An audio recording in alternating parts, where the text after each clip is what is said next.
Financial markets పై పట్టు సాధించాలనుకునే వాళ్ళు Revanth conduct చేసే వెబినార్ కోసం ఈ నెంబర్ కి కాల్ చేయండి. నమస్తే, వెల్కమ్ టు సుమన్ టీవీ. నేను విష్ణు. ప్రస్తుతంతో పాటు సీనియర్ స్టాక్ మార్కెట్ అనలిస్ట్ జీవి సత్యనారాయణ గారు ఉన్నారు. వారితో మాట్లాడదాం. సార్ నమస్తే. సార్ నమస్తే.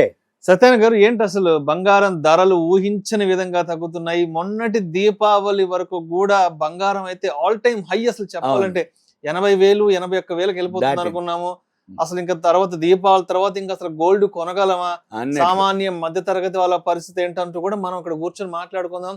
అదే టైంలో సిల్వర్ కూడా ఆల్మోస్ట్ లక్ష రూపాయల మార్క్ టచ్ అయిపోయింది. ఇప్పుడు చూస్తే ఏమో 74, 75, 76 వరకు వచ్చేసింది కదా. ఏంటి ఇంకా ఎంత వరకు తగ్గే అవకాశం ఉందంటారు? ఎందుకు ఇంతలా బంగారం ధరలు తగ్గుతున్నాయి? ఎటువంటి కారణాలు దీనికి దారి తీసాయంటారు? ఓకే, ఇప్పుడు జనరల్ గా మీరు అన్నట్లు దంతెరాసు, దీపావళి ఆ టైంలో మనం కూడా 80,000 దాటింది ఇంకా పోతుంది అంటారు. మనం కాదు, వరల్డ్ మార్కెట్లు అలానే ఉన్నాయి అప్పుడు ఆ సిచ్యువేషన్. అయితే ఎవరైతే ఈ వీడియో చూస్తుండ్రో investing.com అని ఒక వెబ్సైట్ ఉంది. మనం ఆ వీడియో చూసి అంటే ఆ వెబ్సైట్కి వెళ్ళండి అని చెప్పడం. ఒక్క సంవత్సరంలోనే సుమారుగా $848 43% గోల్డ్ పెరగటం రికార్డ్ హై. తర్వాత అది ఇంకా అన్నమాట ఎప్పటికప్పుడు ఏ రోజుకి ఆ రోజుకి ఆల్ టైమ్ హై న్యూ హైకి పోయింది అప్పుడు. అయితే వరల్డ్ కూడా దేశాలు మన ఆర్బీఐ కూడా మేము ఇన్ని కొన్నాం, వరల్డ్ ఈ దేశం ఇన్ని టన్నులు కొన్నది, ఇన్ని క్వింటాలు కొన్నది. మొన్న కూడా బయట దేశం నుంచి ఒక 104 టన్నులు ఎంతో అదే అనేది. అంటే ఇట్లా ప్రతిరోజు ఏదో ఒక న్యూస్ వస్తే ఈ మామూలు ఇన్వెస్టర్లు అనుకోండి, ఛానల్స్ అనుకోండి, పేపర్లు అనుకోండి, మ్యాగజైన్లు అనుకోండి, ఇక మిస్ అయిపోయినట్టు. అంటే ఉదాహరణకు ఒక 1.5 year 2 years బ్యాక్ హైదరాబాద్లో రియల్ ఎస్టేట్ ఎలా ఉంది అంటే ఇంకా మనం మిస్ అయిపోతే ఇక మనం కొనలేము అనే పరిస్థితి. మొత్తానికి హైదరాబాద్తో ఇప్పుడు హైదరాబాద్ అనుకోండి. ఇప్పుడు హైదరాబాద్ లో రియల్ ఎస్టేట్ అనగానే బాగా తగ్గిపోయింది కానీ చూద్దాంలే ఇంకొంచెం తగ్గుద్దిలే అని. రియల్ గా కొనుక్కునే వాళ్ళు అప్పుడైనా కొనుక్కుంటారు, ఇప్పుడైనా కొనుక్కుంటారు, ఎప్పుడైనా కొంటారు. ఆ ఈవెంట్ అనుకోండి, లేదు ఏమోలేగా తగినంత వరకు తగ్గిందనో, మనకు అవసరమనో, సర్లే తగ్గితే ఎంతో కొంత తగ్గుద్ది, మనం కొనే దానికి ఏముంది లేనో, ఇట్లా చాలా రీజన్లు ఉంటాయి. ఇప్పుడు రియల్గా ఇన్వెస్ట్ చేద్దాం అనుకునే వాళ్ళు ఇకపోతే కారణాలు మనం ఇప్పుడు ఈ వీడియోలో మనం చెప్పేది ఏంటంటే కారణాలు ఎందుకు పడింది, ఎంతవరకు పడవచ్చు, మరి ఇంకా పడే అవకాశాలు ఉన్నాయా లేవు.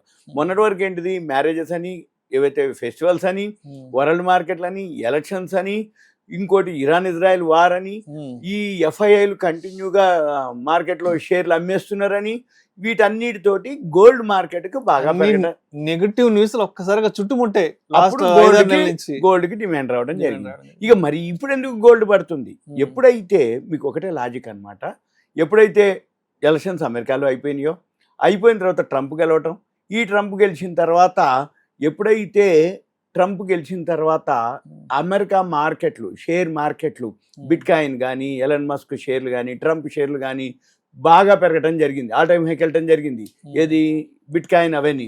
ఎప్పుడైతే షేర్ మార్కెట్ అమెరికాలో బాగా హైలోకి వెళ్ళటం జరిగిందో, డాలర్ స్ట్రాంగ్ అవ్వటం, ఈ డాలర్ ఎప్పుడైతే స్ట్రాంగ్ అయ్యి డాలర్ ఇండెక్స్ పెరగటం, ఎప్పుడైతే డాలర్ ఇండెక్స్ పెరిగిందో ఆటోమేటిక్గా మన రూపాయి పతనం కావటం, ఈ రూపాయి పతనం అవ్వటం, డాలర్ ఇండెక్స్ పెరగటం, ఎప్పుడైతే షేర్ మార్కెట్ అక్కడ పెరగటం, ఆటోమేటిక్గా గోల్డ్ సిల్వర్కి నెగిటివ్ అనమాట.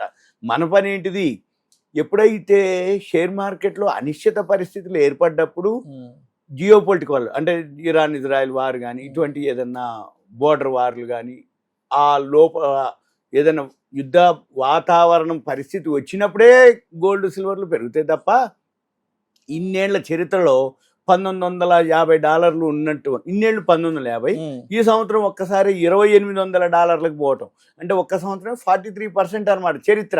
అందుకని ఏమైంది, దేశాలు కొనటం, ఈ అనిశ్చిత పరిస్థితులతోటి గోల్డ్ పెరగటం. ఇప్పుడు ఏమైంది, అమెరికాలో ఎలక్షన్స్ అయిపోయినాయి, ఇరాన్-ఇజ్రాయెల్ వారు నడుస్తుందో నడవట్లేదో, ఏదో ఒక రోజు ఎప్పుడో దాని గురించి ఆలోచించాలి లేరు అంటే అప్పుడు ఏదో ఉంటుంది. ఇక ఆ ఎఫెక్టు వారుండని ఉండకపోయినా మనకి ఎఫెక్ట్ లేదు అని నీకు ఎప్పుడైతే నమ్మకం వచ్చిందో మళ్ళీ మన పనులు మనం చేస్తూ ఉంటాం.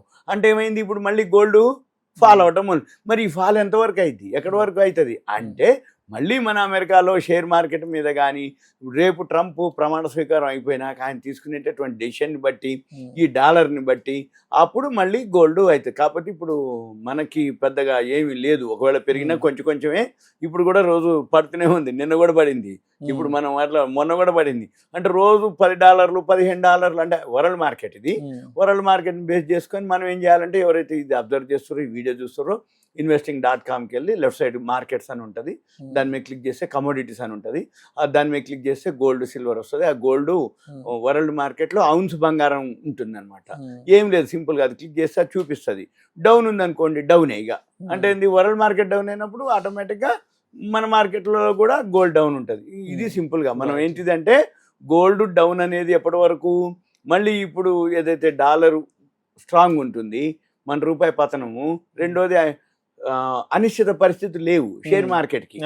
అంటే ఏంది, యుద్ధ వాతావరణం కానీ ఇప్పుడు ట్రంప్ గెలిస్తే ఆయనకు ఆపోజిట్ ఎగనిస్తున్న దేశాలు ఉంటే ఆ దేశాలు ఆల్రెడీ ఇప్పటికి అక్కడున్న రూపాయి అది పతనం అవ్వటం, వాళ్ళకి ఆల్రెడీ వార్నింగ్లు ఇవ్వటం, వాళ్ళ ఎక్స్పోర్ట్స్ అన్ని వాళ్ళు చేయకపోవటం, అంటే ఎక్స్పోర్ట్స్ ఆపేయటం, ఇవన్నీ వాళ్ళు. సో అంటే ఇంకా ఎంతవరకు తగ్గే ఇంకా అయితే కొంచెం అయితే పడుతుంది. కాకపోతే పడ్డం వరకు పడి మళ్ళీ అక్కడ కూడా న్యూట్రల్ అవుతుంది. న్యూట్రల్ అయ్యి మళ్ళీ కొన్నాళ్ళకి మన పని ఏంటిదంటే, ఇప్పుడు మన బడ్జెట్ ఉంది, బడ్జెట్లో బంగారానికి దిగుమతి సుంకం తగ్గించను అన్నారు. మళ్ళీ దిగుమతి సుంకమో 24 క్యారెట్స్కి తగ్గుద్ది. మళ్ళీ ఎక్స్పోర్ట్ చేస్తే ఎగుమతి సుంకం కూడా తగ్గించారు. ఏది మనం ఆర్నమెంట్స్ చేసి ఎగుమతులు కూడా పెరిగినాయి.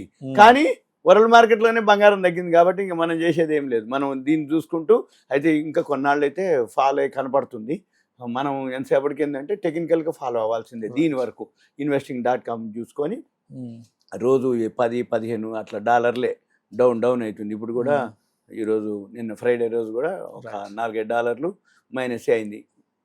ఇట్లా ఉంటుంది అనమాట. అంటే ఒకరోజు $5 పట్టడం, లేకపోతే పడకుండా ఉండటం, అది గమనించి ఇక చూసుకోవాలి. Thank you sir. Okay, thank you.